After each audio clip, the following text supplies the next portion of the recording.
Halo guys, jadi kali ini aku mau bahas episode 2 dari Become a Patron of the Villain.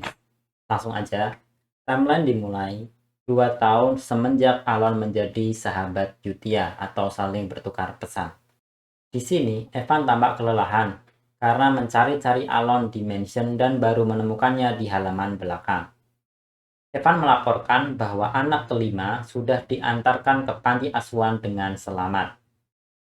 Mendengar hal tersebut, Alon merasa sangat terharu. Melihat pencapaian Evan telah mengantarkan 5 anak dengan selamat ke panti asuhan, Alon memberi Evan slice cake.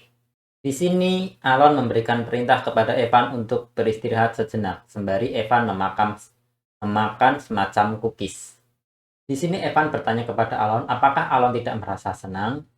Alon menjawab bahwa ia merasa senang dan ia sedang tersenyum sekarang. Alon termenung dan mengatakan bahwa ternyata misi mendapatkan 5 Five Great Sins berjalan lebih mulus dari yang ia kira. Bos-bos di game psikedelia, 5 dosa besar selalu menjadi 5 dosa besar karena mereka mengalami masa lalu yang kelam. Bagi Alon, walaupun ini masa lalu, tetapi peluang untuk menyelamatkan mereka dan mencegah mereka menjadi 5 dosa besar masih belum jelas atau belum pasti. Alon bertanya kepada Evan bagaimana panti asuhannya, dan Evan membawa sebuah surat untuk Alon. Evan menjawab bahwa anak-anak yang sebelumnya sudah rusak, sekarang menjadi lebih ceria sedikit. Alon lalu mulai membuka surat. Alon tidak menyangka bahwa Yutia akan mengurus semua anak dengan baik seperti ini. Di sini Alon membaca surat dari Yutia yang mengabarkan bahwa semua hal berjalan dengan lancar di panti asuhan dan anak-anak berkembang dengan sangat baik. Dan Alon tidak perlu merasa khawatir lagi. Tampaknya, 5 dosa besar bergaul dengan baik di panti asuhan. Alon merasa lega melihat anak-anaknya tumbuh dengan baik. Evan bertanya kapan Alon mau menemui mereka di panti asuhan. Dalam hatinya, Alon mengatakan bahwa ia tiada niatan untuk menemui 5 dosa besar itu secara langsung. Intinya di sini Alon merasa takut apabila mereka tiba-tiba menjadi dosa besar atau sin itu lagi di depan matanya. Alon menjawab bahwa mungkin ia akan bertemu mereka 5 tahun lagi. Di sini Alon mengatakan bahwa di dunia fantasi yang mengerikan ini ia butuh berlatih beberapa skill self-defense atau perlindungan diri. Di sini Evan bertanya apakah Alon pernah mendengar mengenai Blue Moon. Sambil bermain dengan magicnya, Alon mengatakan bahwa ia tak pernah mendengar mengenai Blue Moon atau mengetahui info mengenai Blue Moon. Evan mengatakan bahwa Blue Moon adalah organisasi yang cukup terkenal karena akhir-akhir ini mereka memburu kriminal. Dan Alon menyambut dengan baik hal tersebut karena itu sama saja dengan membersihkan sampah. Tapi akhir-akhir ini Blue Moon bahkan berani membunuh bangsawan. Evan mengatakan hal tersebut kepada Alon. Mendengar hal itu, Alon merasa takut dan mengatakan bahwa Evan mulai hari ini akan tidur di samping kamar Alon. Di sini ada rapat mengenai laporan kegiatan Blue Moon yang dipimpin oleh Yutia. Ini salah satu anak mengatakan bahwa ia sudah mengurus semuanya di utara. Anak ini seorang half beast atau beast lah sepertinya. Anak ini merupakan Sin of Pride bernama Solang. Sementara itu, gadis yang tampak imut ini berkata bahwa semua mayat telah dikubur dengan aman. Gadis ini adalah Sin of Greed yang bernama Rine. Ada seorang anak laki-laki yang mengabarkan bahwa selatan sudah selesai juga. Anak ini adalah Sin of Purity bernama Radan. Yutia mengatakan kerja bagus dan semua berjalan sesuai dengan kehendaknya. Mereka ada demi kejayaan Great Moon. Organisasi rahasia bernama Blue Moon ini merupakan pemuja Great Moon dan dipimpin oleh Yutia. Yutia mendapat laporan bahwa ada masalah yang mungkin muncul. Yutia tidak terima karena di bawah rencananya apa masalah yang mungkin muncul. Rencananya begitu sempurna. Deus melaporkan bahwa ketua Avalon atau putra tertua Kon merencanakan sesuatu terhadap Alon. Mendengar hal ini, Yutia tampak kaget dan juga marah. Surat tersebut isinya, setelah membunuh Kon Palatio, singkirkan dia dengan racun. Membaca hal tersebut, Yutia tampak sangat marah dan mengeluarkan mananya. Setting berlanjut di 2 tahun kemudian, di mana Alon dan Evan menghadiri pemakaman ayah dari Alon, yaitu Count Palatio. Penyebab meninggalnya orang ini adalah serangan jantung. Tetapi sebenarnya ada penyalahgunaan narkotika sampai menimbulkan kematian. Di sini, kakak dari Alon mendengar laporan dari penjaga bahwa Blue Moon menyerang lagi saat malam hari. Lalu Alon pun pergi dari pemakaman ayahnya. Di sini, kakak tertua Alon menatap tajam kepada Alon. Di sini Evan bertanya apa yang akan dilakukan oleh Alon karena kakaknya atau putra tertua dari Count akan mewarisi tahta mulai tahun depan. Alon di sini menyuruh Evan juga untuk berkemas. Alon mengatakan kepada Evan bahwa mereka akan pergi. Alon berkata bahwa mereka berdua akan pergi ke selatan. Daerah selatan yang dimaksud, Evan bertanya apakah daerah selatan yang dimaksud adalah daerah bernama Rothmill. Alon berencana untuk pindah ke bagian selatan daerah kecil Palatio. Melihat Alon pergi, putra tertuanya tampak curiga dan memandangnya dengan tajam. Sementara itu, Alon sibuk menyiapkan sarapan untuk dirinya sendiri. Namun, 3 hari kemudian Alon kembali ke mansion atau rumah utama. Di sini ia menghadiri pemakaman dari kakak tertuanya atau putra pertama. Kakaknya mati dibunuh oleh pedang yang menusuk jantungnya. Alon bertanya-tanya siapa yang membunuh kakaknya.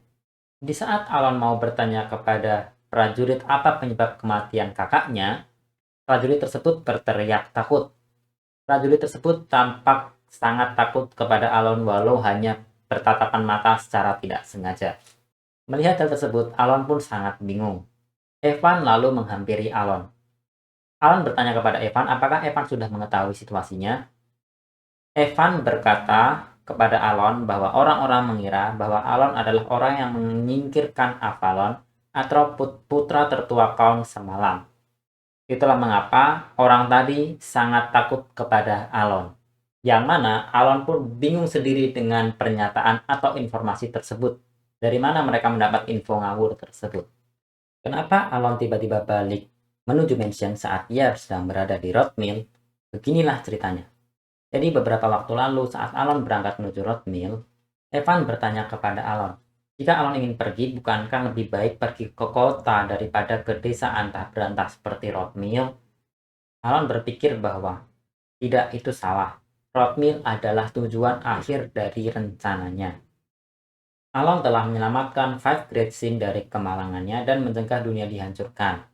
Alon merasa bahwa Rothmill adalah tempat yang sempurna untuk bangsawan menghabiskan hidupnya. Alon menjawab dengan santai bahwa selalu ada alasan di atas segalanya, di mana Evan tampak tidak setuju. Evan tampak tidak terima dengan jawaban Alon. Ketika Alon baru pergi, kakak tertuanya melihat Alon. Ia bertanya apakah ia harus membunuh adiknya. Ia berencana untuk menyingkirkan Alon menggunakan racun setelah kematian ayahnya. Kakak pertamanya merasa bahwa Alon tiba-tiba pergi ke perbatasan sehingga tidak ada alasan untuk membunuh adiknya. Dan bahkan Alon berpamitan sebelum pergi. Kakaknya merasa bahwa Alon hanyalah seorang pengganggu.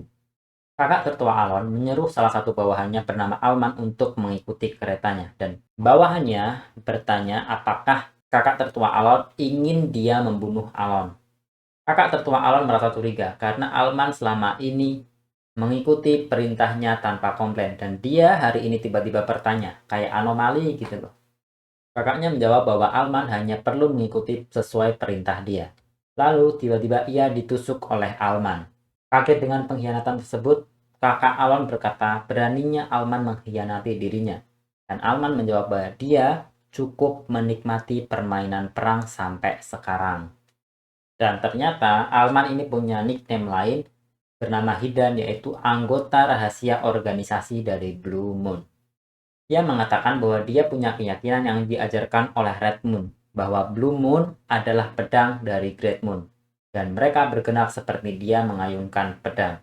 Jadi, kalau ada seseorang yang mencoba menyakiti Great Moon atau Alon, mereka diizinkan untuk bergerak sendiri. Itulah kenapa Alman menunggu kakak tertua Alon mengatakan kata-kata tersebut. Ia tidak menyangka bahwa kata-kata tersebut diucapkan menunggu 2 tahun penuh. Alman berkata sayang sekali, padahal adiknya atau Great Moon telah memberinya kesempatan. Dia malah macam-macam sama si Great Moon. Latar kembali ke Alon yang sedang bangun pagi. Ia merasa hidupnya sangat santai, bangun sesuka hati, dan berasa di surga jika ia tinggal di Rockmill. Dia bisa makan sesuka hati seperti bangsawan pemalas pada umumnya. Alon merasa bahwa ia mungkin harus memulai bisnis roti panggang. Lalu Evan memberikan surat kepada Alon, yang isinya bahwa karena kematian Leo Palatio atau kakak tertua Alon, Alon Palatio diharuskan untuk kembali ke mansion. Dan begitulah cerita kembali kepada latar sekarang, bagaimana kronologi kematian dari kakak tertua Alon atau Leo Palatio. Evan lalu bertanya kepada Alon, sejak kapan Alon menjadi dalang yang menghancurkan Avalon? Mendengar hal tersebut, Alon pun juga kaget. Alon bertanya kepada Evan, apakah Evan bisa menjelaskan kepadanya gimana sih kok bisa dia tiba-tiba jadi dalang gitu. Evan berkata karena hanya dia yang akan diuntungkan karena hal ini. Otomatis kalau kakak Alon itu meninggal, Alon menjadi satu-satunya pewaris tunggal dari kerajaan Palatio. Nah, karena Avalon atau organisasi Leo itu udah menghilang, maka tidak ada orang yang bisa mengusik Alon mengenai kematian dari kakaknya atau Leo. Dan karena hal tersebut, Alon menjadi dalang terkait hal ini dengan Master Assassin di bawah Alon. Alon pun tampak sangat frustasi dan sangat bingung dengan keadaan sekarang. Di sini Alon baru ingat ada organisasi yang memburu organisasi lain yang diceritakan oleh Evan kepadanya. Alon bertanya apakah ini ada kaitannya dengan Blue Moon dan unit intelijen dan Evan mendapatkan info dari unit intelijen, mungkin ini tidak ada kaitannya dengan mereka. Karena Blue Moon itu tidak pernah meninggalkan mayat, tapi mereka meninggalkan tanda bulan sabit berwarna biru. Evan bercerita bahwa anggota Avalon itu dibunuh menggunakan pedang dan pemandangannya seperti neraka, tidak seperti yang sering dilakukan oleh Blue Moon. Alon termenung dan bertanya siapa sih sebenarnya pelaku sebenarnya dari orang yang membunuh kakaknya atau Leo Palatio. Yutia bertanya kepada Rine dan juga Seorang apakah ada jejak dari pembantaian Avalon. Rine menjawab bahwa mereka tidak meninggalkan jejak sama sekali. Seorang juga menjawab hal yang sama kepada Yutia.